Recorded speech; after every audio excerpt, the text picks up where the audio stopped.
1990년대에 테니스 천재 소녀 모니카 셀레스라는 인물이 있었습니다. 그녀가 세계에 알려지게 되는 유명한 경기가 있었는데요. 1990년 프랑스 오픈 테니스 여자 단식 결승전이었습니다. 결승전에 올라온 선수는 당시 66연승 중이었던 세계 랭킹 1위 슈테피 그라프였습니다. 그리고 그녀와 대결하는 선수는 16살의 신예 모니카 셀레스였습니다. 모든 사람들은 당연히 슈테피 그라프가 손쉽게 우승할 것이라고 했습니다. 그러나 모두의 예상을 뒤엎고 모니카 셀레스가 최연소 나이로 우승을 하게 되었습니다. 모니카 셀레스는 그 후로 3년 동안 무려 9개의 그랜드 슬램 타이틀을 획득했습니다. 그렇게 한창 전성기를 달리던 모니카 셀레스가 경기 중에 끔찍한 테러를 당하게 됩니다. 범인은 상대 선수 슈테피 그라프의 광팬이었는데, 모니카 셀레스가 세계를 제패하면서 자신이 좋아하는 슈테피 그라프가 슬럼프에 빠지게 되자 이 모니카 셀레스에 대한 악한 마음을 품고 범행을 계획하게 된 것입니다. 결국 모니카 셀레스는 이 테러 사건 이후에 내리막길을 걷게 됩니다.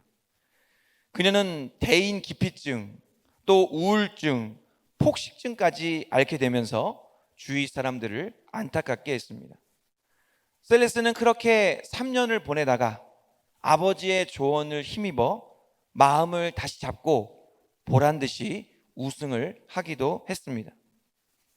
사람의 마음이 이렇게 중요합니다.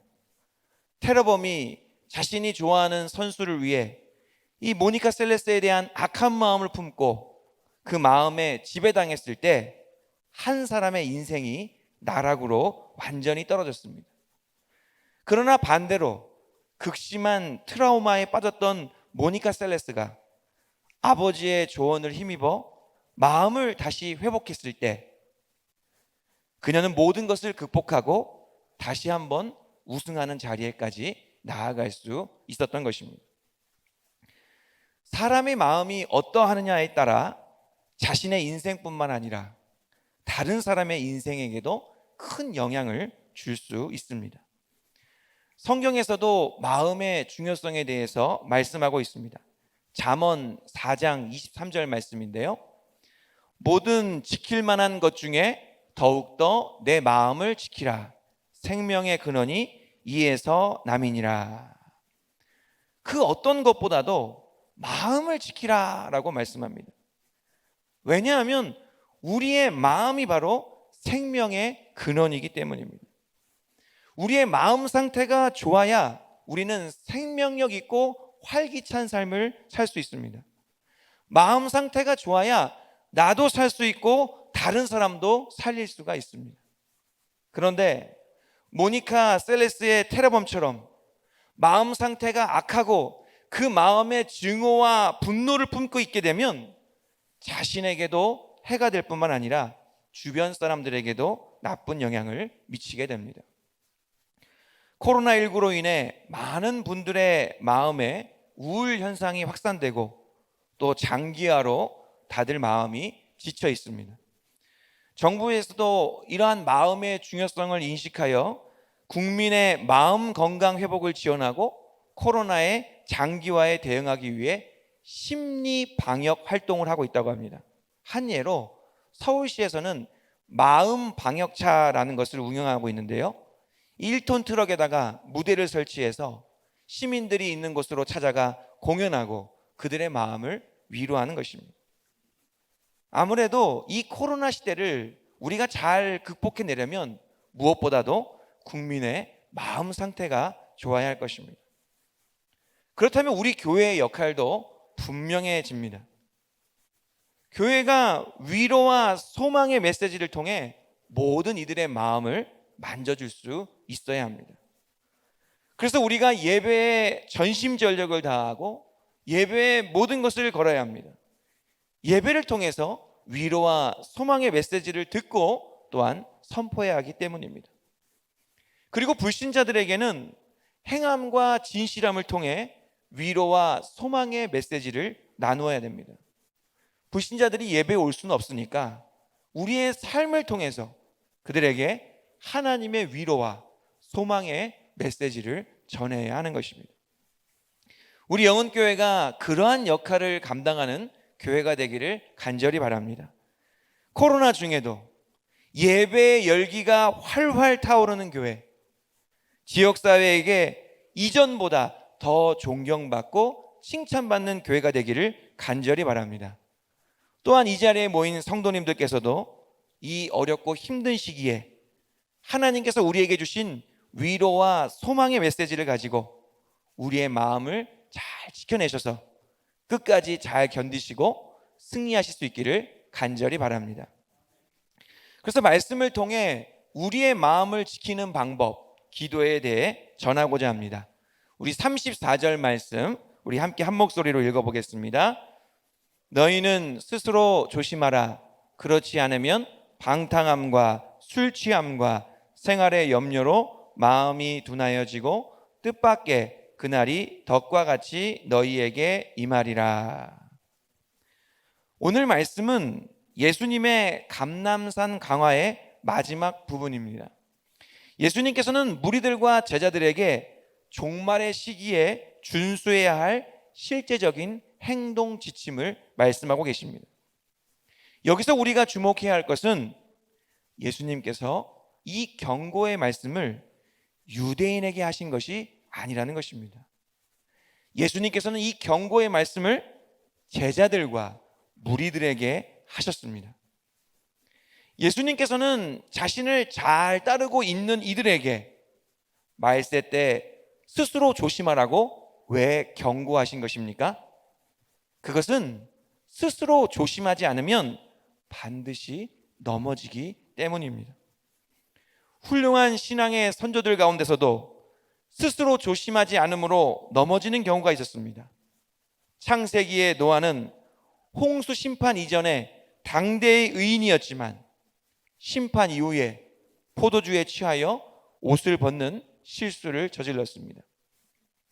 또한 창세기의 롯도 의로운 사람으로서 유황과 불의 심판을 피했지만 타락한 소돔성에서 그 마음이 물들어 근친상간의 범죄를 저질렀습니다. 따라서 모든 성도들은 예외 없이 언제나 스스로 조심해야만 합니다. 바울은 고린도전서 10장 12절에서 이렇게 말씀하고 있습니다. 그런즉 선줄로 생각하는 자는 넘어질까 조심하라. 나는 이제 성숙했고 나는 이제 단련되었다고 생각하는 자라도 언제나 넘어질까 조심해야 합니다.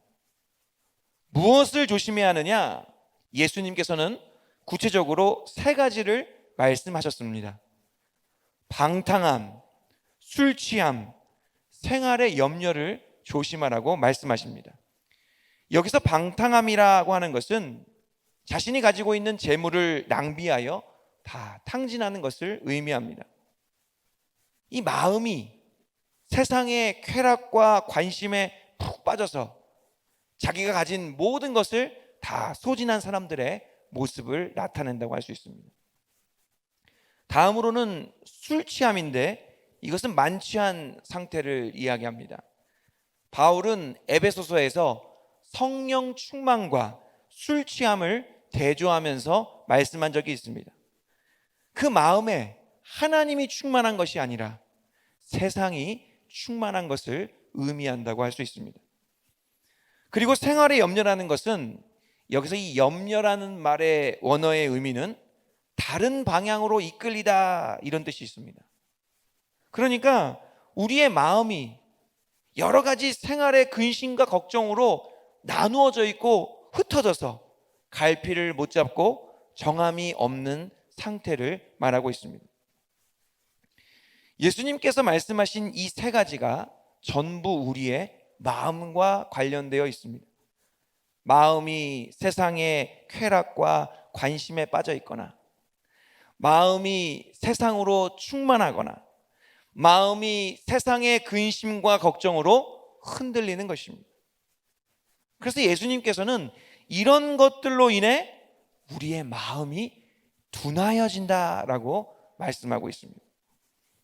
같은 본문을 세번역 성경과 공동 번역에서는 좀 더 생생하게 표현하고 있습니다. 먼저 우리 세번역 성경 말씀을 보도록 하겠습니다. 세번역 성경 말씀을 한번 읽어보겠습니다. 너희는 스스로 조심해서 방탕과 술 취함과 세상살이의 걱정으로 너희의 마음이 짓눌리지 않게 하고 또한 그날이 덕과 같이 너희에게 닥치지 않게 하여라. 세번역 성경에서는 세상의 것에게 우리의 마음이 짓눌리지 않게 해야 된다 이렇게 말씀하고 있습니다. 우리 공동 번역도 한번 보도록 하겠습니다. 우리 공동 번역 말씀도 함께 읽어보겠습니다. 흥청대며 먹고 마시는 일과 쓸데없는 세상 걱정에 마음을 빼앗기지 않도록 조심하여라. 그날이 갑자기 닥쳐올지도 모른다. 조심하여라. 공동 번역에서는 세상의 것에 우리의 마음을 빼앗기지 않도록 조심해야 한다라고 말씀하고 있습니다. 성도가 스스로 조심하지 않으면 세상의 것들에게 마음을 점령당하게 됩니다. 그러면 이제는 세상의 뜻대로 내 마음이 끌려다니게 되는 것이죠. 그러면 하나님께서 원하시는 대로 살 수가 없게 됩니다. 성도의 마음이 세상 것에 붙잡혀 있으면 당연히 영적으로는 둔감해질 수밖에 없습니다. 세상 것에 붙잡혀 있으니까 세상 것에는 민감하게 반응할지 몰라도 하나님에 대하여는 둔감할 수밖에 없습니다. 그러면 하나님의 말씀은 전혀 귀에 안 들어오고 오직 세상의 소리만 귀에 맴돌게 됩니다. 말씀을 읽고 기도하며 하나님과 친밀하게 교제하는 것보다 세상의 것들을 누리고 세상의 것들을 즐기는 것을 더 행복해 하는 것입니다. 바로 그것이 하나님에 대하여 마음이 우둔해져 있는 상태라는 것입니다. 우리는 우리가 관심을 갖고 우리가 또 사랑하는 것에 민감하게 반응합니다. 우선순위를 두고 내가 최고로 여기는 것에 대하여 아주 예민하고 기민하게 반응합니다. 왜냐하면 우리의 마음이 그것에 사로잡혀 있기 때문입니다. 그러나 반대로 우리가 관심이 없는 것에는 아무런 신경도 쓰지 않습니다. 무가치하게 여기는 것에는 조금도 흔들림이 없습니다. 내가 의미를 부여하지 않는 일에는 한쪽 귀로 듣고 다른 귀로 흘려버립니다. 왜 이렇게 상반된 반응을 보이게 됩니까? 왜냐하면 우리의 마음에는 그런 것들이 전혀 들어와 있지 않기 때문인 것이죠. 그런 것들에게 조금도 우리의 마음을 내어주지 않기 때문입니다. 다른 사람들의 자녀들이 시험을 잘 못 보면 그럴 수도 있지, 괜찮아, 한 번 더 보면 되지, 이렇게 둔감하고 여유롭게 반응합니다. 그런데 내 자녀가 시험을 못 보면 그래서 몇 점이야? 왜 틀렸어? 시험지 가져와봐. 너 정신이 있니 없니? 이렇게 하면서 민감하게 반응하게 되는 것입니다. 이러한 민감함과 둔감함은 좋게 사용될 수도 있고 또한 나쁘게 사용될 수도 있습니다. 잘못 사용되면 불필요하고 쓸데없는 일에 민감하게 될 수 있습니다. 그리고 정말 꼭 필요하고 중요한 일에는 둔감하게 되는 것입니다. 기민하게 반응해서 지금 신속하게 대처해야 되는데 그러지를 못하는 것이죠. 마음이 딴 데가 있으니까. 이렇게 중요한 원리를 잘 알고 잘 사용하면 우리는 불필요한 일에는 좀 둔감해질 필요가 있습니다. 그리고 꼭 필요한 일에만 민감해져야 하는 것입니다. 여기에 신앙의 중요한 영적 원리가 있는데요. 내가 무언가에 민감해지거나 또한 둔감해진다는 것은 전적으로 나의 선택에 달려 있습니다. 내가 나의 마음에 무엇을 두느냐에 따라, 내가 나의 마음을 어디에 두느냐에 따라 민감해질 수도 있고 둔감해질 수도 있는 것입니다. 중요하지 않는 일에 마음을 두고 있으면 정작 중요한 일에는 민첩하게 반응할 수가 없습니다. 그래서 우리는 비본질적인 일에 마음이 상해서는 안 돼요. 정말 본질적인 일에 더 집중하려면 나의 마음에 무엇을 두어야 할지, 나의 마음을 어디에 두어야 할지 올바르게 선택해야 합니다. 지금 여러분의 마음은 무엇을 품고 있습니까? 하나님입니까? 세상입니까? 보이는 것입니까? 아니면 보이지 않는 것입니까? 우리가 영적인 것에 민감하게 반응하려면 우리의 마음에 영적인 것을 품을 수 있어야 되는 것입니다. 그러지 않으면 오늘 예수님께서는 하나님의 심판이 덕과 같이 임한다고 말씀하십니다. 마음에 하나님의 심판을 품고 민감하게 준비하는 이들에게는 하나님의 심판의 때가 되었을 때 상급이 있을 줄로 믿습니다. 우리의 마음이 세상의 것에 붙잡히지 않도록 우리는 언제나 스스로 조심해야 합니다. 우리의 마음에 하나님을 모셔서 하나님에 의해 다스림을 받고 하나님의 통치를 받아야 합니다. 그 일을 이루기 위해서 예수님께서는 이렇게 말씀하십니다. 우리 36절 말씀 함께 읽어보겠습니다. 36절입니다. 이러므로 너희는 장차 올 이 모든 일을 능히 피하고 인자 앞에 서도록 항상 기도하며 깨어 있으라 하시니라. 아멘. 예수님께서 마음이 우둔해지는 일을 능히 피하고 인자 앞에 굳건하게 서도록 무엇을 하라고 말씀하십니까? 항상 기도하며 깨어 있으라고 말씀하십니다. 오늘 말씀에서 항상 기도하고 깨어 있으라는 예수님의 명령은 무엇을 의미하고 있습니까? 하나님께서 내 마음을 통치하시고 다스리실 수 있도록 항상 기도하고 깨어 있으라는 것입니다. 기도는 나의 계획을 상상하고 생각하는 시간이 아닙니다. 기도는 하나님의 계획을 받아들이고 하나님의 뜻을 묵상하며 하나님의 꿈을 꾸는 시간입니다.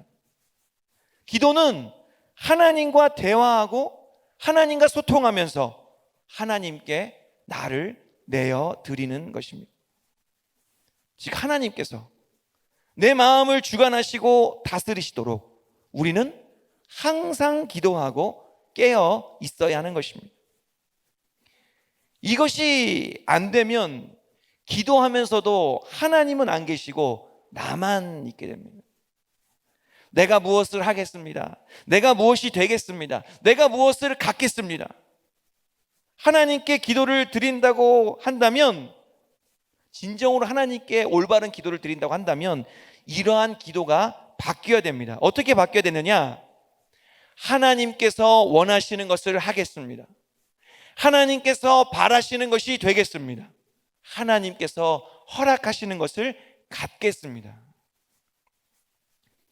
우리가 하고자 하는 모든 것이 기도를 통해 하나님의 통치와 연결되어야 합니다. 그것이 항상 기도하고 깨어있는 것입니다.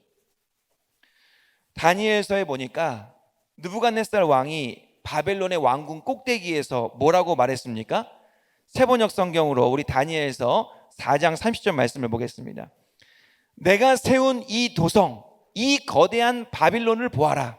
나의 권세와 능력과 나의 영화와 위엄이 그대로 나타나 있지 않느냐.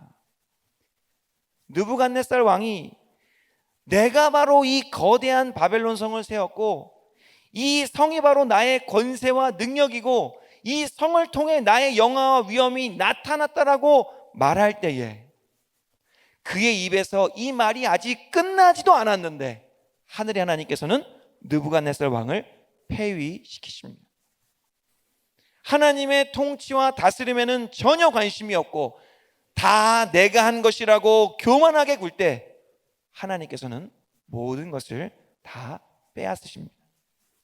그래서 우리는 항상 우리의 마음이 하나님의 통치와 다스림을 받고 하나님의 통치와 다스림 안에서 모든 것을 행할 수 있도록 항상 기도하고 깨어 있어야 될 줄로 믿습니다. 두 번째로, 오늘 말씀에서 항상 기도하고 깨어 있으라는 예수님의 명령은 하나님께 내 마음의 주도권을 드리고자 하는 영적 전쟁을 수행하라는 의미입니다. 결국 기도는 하나님께 내 마음을 드리고자 하는 영적 전쟁이라고 할 수 있습니다. 내 마음을 세상에 빼앗기지 않기 위해서는 영적 전쟁을 치러야 하는데, 이 영적 전쟁을 위해 우리는 항상 기도하고 깨어 있어야 하는 것입니다. 바울은 에베소서에서 이 영적 전쟁을 위해 하나님의 전신갑주를 입으라고 명령합니다. 진리로 허리띠를 띠고 의의 호심경을 붙이고 평안의 복음이 준비한 신을 신고 믿음의 방패를 가지고 구원의 투구와 성령의 검 곧 하나님의 말씀을 가지라고 말씀합니다. 그런데 여러분, 그 다음이 중요해요. 하나님의 전신갑주로 완전 무장하고 마지막으로 해야 할 것이 있습니다. 그것이 무엇입니까? 모든 기도와 간구를 하되 항상 성령 안에서 기도하고 이를 위하여 깨어 구하기를 항상 힘쓰라, 이렇게 바울이 이야기합니다. 하나님의 전신갑주의 활용 정점은 바로 기도와 간구라는 것입니다. 다시 한번 말씀드리지만 우리가 이 영적 전쟁을 수행하는 것은 우리가 우리 스스로의 마음을 지키기 위함이 절대로 아닙니다. 이 영적 전쟁은 우리의 마음을 하나님께 내어드리고자 수행하는 것이고, 우리가 우리의 마음을 하나님께 내어드릴 때 우리 스스로가 아닌 하나님께서 바로 우리의 마음을 지켜주십니다. 이를 빌립보서 4장 6절 7절에서 이렇게 말씀합니다. 아무것도 염려하지 말고 다만 모든 일에 기도와 간구로 너희 구할 것을 감사함으로 하나님께 아뢰라. 그리하면 모든 지각에 뛰어난 하나님의 평강이 그리스도 예수 안에서 너희 마음과 생각을 지키시리라. 기도와 간구로 나아가게 될 때에 모든 지각에 뛰어난 하나님의 평강이 우리의 마음과 생각을 지키신다라고 말씀하십니다. 하나님의 평강이 있어야 우리의 상하고 무너진 마음이 회복될 줄로 믿습니다. 하나님의 평강이 있어야 우리의 마음이 흔들리거나 요동하지 않을 수 있습니다. 때로는 마음이 너무 답답하고 힘들면 기도조차 안 될 때가 있습니다. 기도하려고 하는데 마음에 자꾸 안 좋은 것들만 떠올라서 도저히 기도가 안 나올 때가 있습니다. 그럴 때는 어떻게 영적 전쟁을 수행해야 합니까? 그리스도의 평강이 내 마음을 주장하실 때까지 포기하지 말고 영적 전쟁을 해야 됩니다. 내 안에 답답함이 풀어지고 좋지 않은 것들이 떠나갈 때까지 영적 씨름을 해야 하는 것입니다. 그러면 주님께서는 반드시 우리의 마음과 믿음에 변화를 주실 줄로 믿습니다. 오늘 함께 기도하실 때에 이 영적 전쟁을 잘 감당해낼 수 있기를 간절히 바랍니다. 예수님께서 말씀하신 대로 우리가 항상 기도하고 깨어 있으므로 우리의 마음을 잘 지켜낼 때 우리는 주님 다시 오실 날을 잘 준비할 수 있습니다. 항상 기도하고 깨어 있어서 하나님을 향한 마음의 민감함을 잘 유지할 때에 장차 올 모든 일들을 능히 피하고 또한 인자 앞에 굳건하게 설 수 있습니다. 코로나로 인하여 많은 것들이 어렵고 힘든 상황입니다. 이런 때일수록 우리가 항상 기도하고 깨어 있으므로 우리의 마음을 지켜야 될 줄로 믿습니다. 하나님께서 우리 마음에 좌정하시고 하나님께서 우리 마음을 통치하시도록 해야 될 줄로 믿습니다. 처음에 제가 테니스 천재 소녀 모니카 셀레스에 대해 말씀드렸던 것처럼 우리의 마음이 악하고 부정적인 것들에 의해 통치를 받으면 나 자신뿐만 아니라 주변 사람에게도 나쁜 영향을 미치게 됩니다. 그러나 우리의 마음이 하나님의 통치를 받고 우리의 마음이 생명력이 넘친다면 나 자신을 살릴 수 있을 뿐 아니라 주변 사람들까지도 살리고 회복하게 하는 데까지 나아가게 될 줄로 믿습니다. 그래서 항상 기도하고 깨어 있으므로 우리의 마음을 지켜내는 일은 나 자신과 나의 주변 사람들과 그리고 주님의 몸된 교회를 위한 일인 것입니다. 이 일을 위하여 담대하게 영적 전쟁을 수행하시면서 코로나 시대에도 하나님께 귀하게 쓰임받으시는 저와 여러분들이 될 수 있기를 간절히 바랍니다.